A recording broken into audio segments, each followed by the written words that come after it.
and not from outside. And so quickly, Daryl, I just want to come back to some of the new reporting that we learned from Shimon regarding this radicalization that happened on the internet. In fact, through some of these platforms like 4chan and Twitch, we're learning that the shooter's own writings show his beliefs came from, quote, from the internet and with little to no influence by people I met in person. And so are law enforcement monitoring these platforms in real time to try to thwart potential threats? Because presumably the evidence of the alleged shooter's radicalization was there.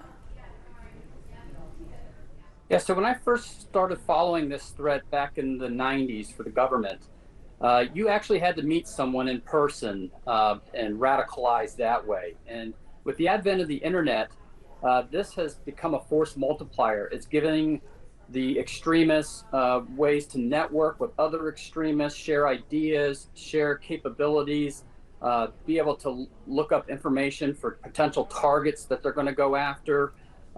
If they do this in the comfort of their own home and within, anonymity and encryption.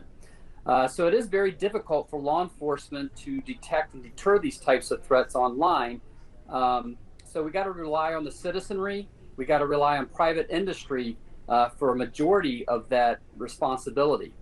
So law enforcement can work hand in hand to train private industry, these social media platforms like Facebook, Twitter, and others, YouTube. And then the citizenry also needs to be educated on how to detect potential indicators of radicalization.